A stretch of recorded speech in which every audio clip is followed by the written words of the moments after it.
a brand new episode of FTO Podcast. Now, this episode is going to be very different because if you saw by the show notes, it's very shorter. So, I won't have much news to talk about today. Honestly, there won't be any comics of the day, and Tachi J was out with Momo Con, so that whole thing was just out and about for everyone. I didn't go to MomoCon. Let me just say that first and foremost. I personally did not go to MomoCon. A lot of folks I know did go to MomoCon, but this guy here did not. I don't feel a way about it. I thought about going. I remember going last year, and it was nice. It was cool. I had a lot of stuff going on in my plate, so I was like, you know what? Not this year. If I had gone for free, I would have taken a trek out to MomoCon, but I would have to pay. I'm not paying to go to a convention. That's not to deter any of you from going to a convention. If you want to go to a convention, go nuts. Have fun. Make that your entire thing. But for me, the networking is nice.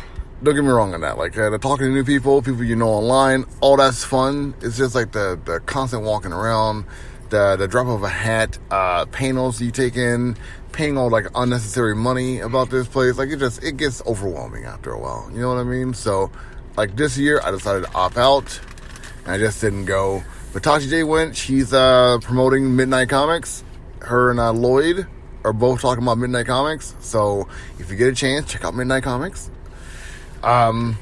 This episode's a little bit different because we're talking about a lot of different newsworthy stuff. That's, I wouldn't say not top tier news stuff, but let's just start it out. Mortal Kombat 2 has Adeline Rudolph as Katana. So that's happening. So you get one of the actors from Sabrina, The Chilling Adventures of Sabrina, added to the Mortal Kombat franchise. And I'm interested in seeing how this plays out because the first Mortal Kombat movie, it wasn't bad. It had some bad moments inside of it, mostly Kane. We didn't really need that guy. He's supposed to be the vessel for us to see everything through, but he wasn't necessary. So hopefully he's not in the second one. But yeah, Adeline Rudolph's going to be Katana in the new film. A lot of fans are getting crazy about this. Who knew? I had no idea if people knew something else about this. Next up, Marvel shuts down filming of Thunderbolts and Wonder Man due to the writer's strike. So the WGA writer's strike is it's morphing and growing, and a lot more things are being canceled. If you hear my kids in the background, because I am in a car currently doing this episode because I have taken too many days off, too many weeks off of doing this podcast, and I gotta switch it up. I gotta do the podcast. No matter the circumstances, no matter my environment, the show must go on, as they say. But Thunderbolts and Wonder Man are both pausing, is what they're calling it. I know on my TikTok, I feel like they were canceled. I mean, let's be real. This strike is still going.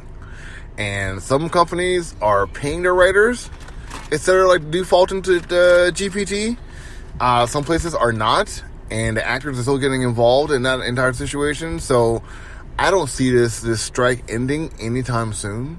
And more films and properties are going to be suffering from it. Just the way it is. It's the future. People aren't watching as many shows. I've been reading tons of articles saying that more and more TV shows and movies aren't going to be greenlit. They're going to focus less TV shows, less movies, and put out more quality films. But you know what? Time is a vacuum. This is gonna last. This could last probably maybe 5-6 years of just doing just small quality work, and then in 5 or 6 years it switches up, and you get a whole load of TV shows and movies again. It's just the way it is right now. 2023, things are changing.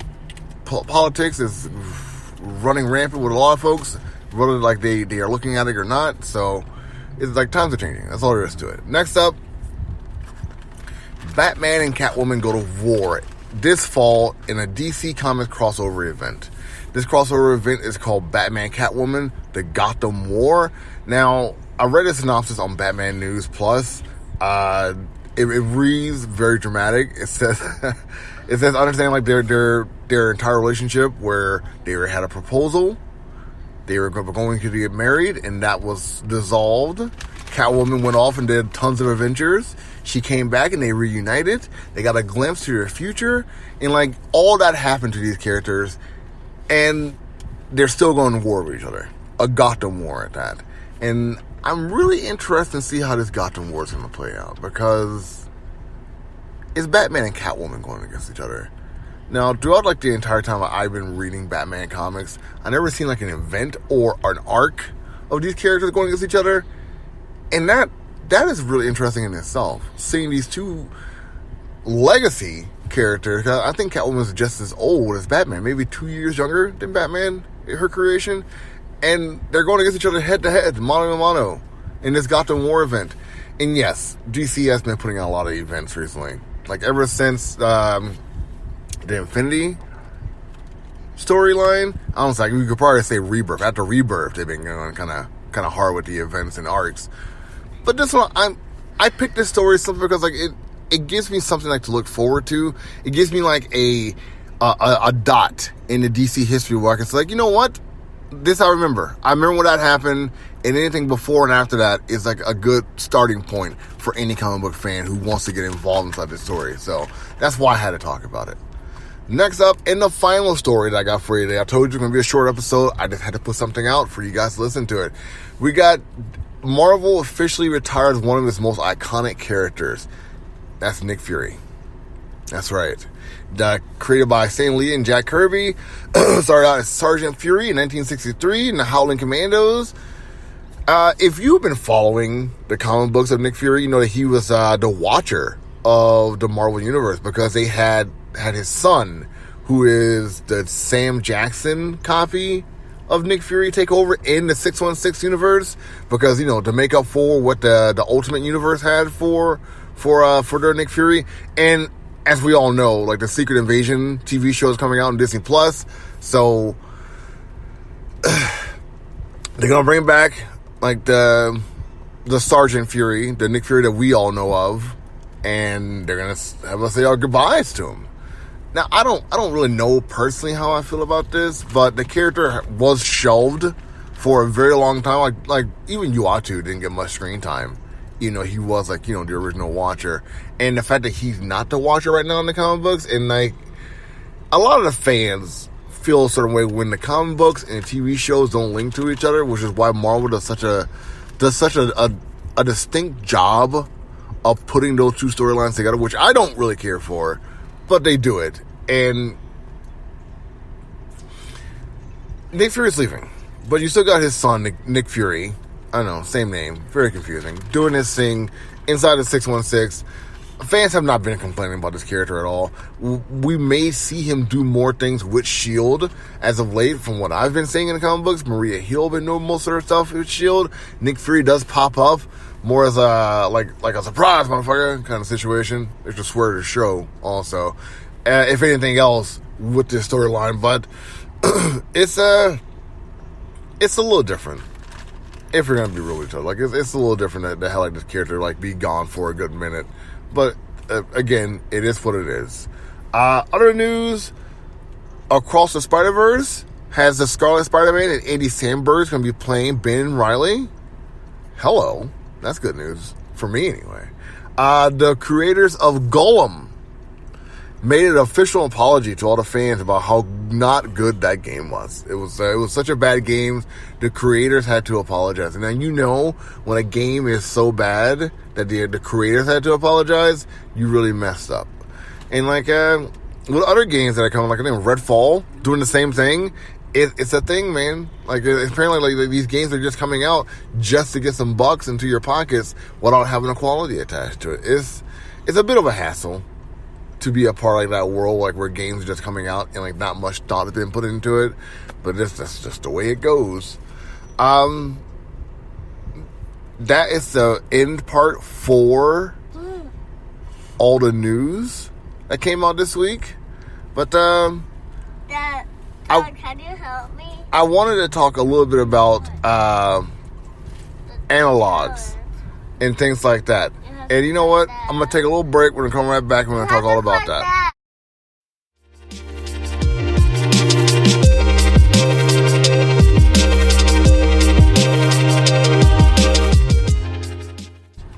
You see that? I just switched it out so I can put like my interlude. See, I'm using my phone right now for all of this, but Quirkless Wonder did such a great job of giving me such a mix, giving me like some fade ins and fade outs that I can just do it all from my phone if I wanted to. Most times I've been using my PC of late. I've been using my microphone for my PC and all that good stuff. And Tashi J's been giving me like her audio for this as well. But again, like MomoCon. So things a little bit different this week. But I want to talk about a little bit of stuff like with analog characters and new segments on the show or on the podcast in general. I want to start doing talks where I can just talk about certain interactions, certain stories, certain topics without it being news based, because this topic here is more about the character Deathbird and Blackfire from DC Comics. And I looked into this. Blackfire was created in 1982 and Deathbird was created in 1977. And the reason why this is so interesting to me is because usually DC comes out with a character first and Marvel copies it. For those of you who don't know, Deathbird is the sister of Lilandra, who is an alien, like an alien humanoid bird race, and she's predominantly in the X-Men franchise. And Blackfire is Tamranian, a part of the Starfire, Teen Titans branch of DC Universe, and she's also like the evil sister of Starfire. So you get like two characters who are evil sisters, got like death or black in their names, like kind of menacing, but also very strong, powerful women. And it's just, you see a lot of analogs to DC and Marvel, but usually more often than not, those analogs are met with DC did it first. And I want to start doing shows where I talk about stuff like this. So like when I don't have a chance to talk about news or it's a slow news week, I can do stuff like this and just talk about it. Don't have to worry about like X, Y, and Z. Pop up my phone, get my topics, and talk to you guys about this kind of stuff and just have that be that. So that's going to be like one of the future things I'm going to be bringing to you guys with the podcast or something like that. I hope you guys appreciate it. If you don't appreciate it, let me know, I guess. Like leave me a review. Or comment on, don't leave me a review about how you don't like my segments. Leave me a comment on the social media platform. Don't review that. Don't do that. I don't need that in my life. But I think that's about it. There are more cons to come.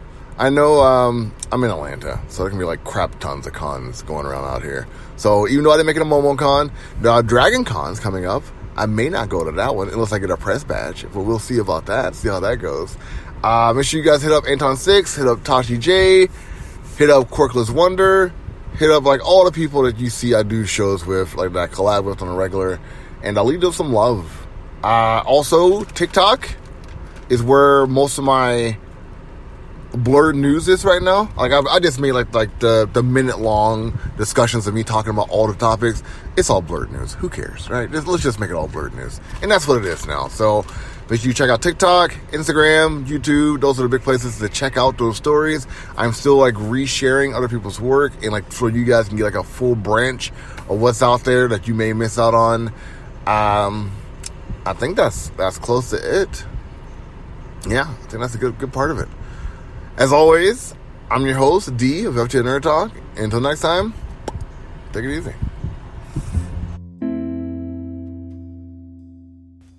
Hey guys, D here of FTO Nerd Talk. I hope you enjoy the podcast. Make sure you like, subscribe, follow, tell your friends about FTO Nerd Talk. Got a lot of different shows for all of you. Make sure you tune in every week for a brand new episode. Take it easy.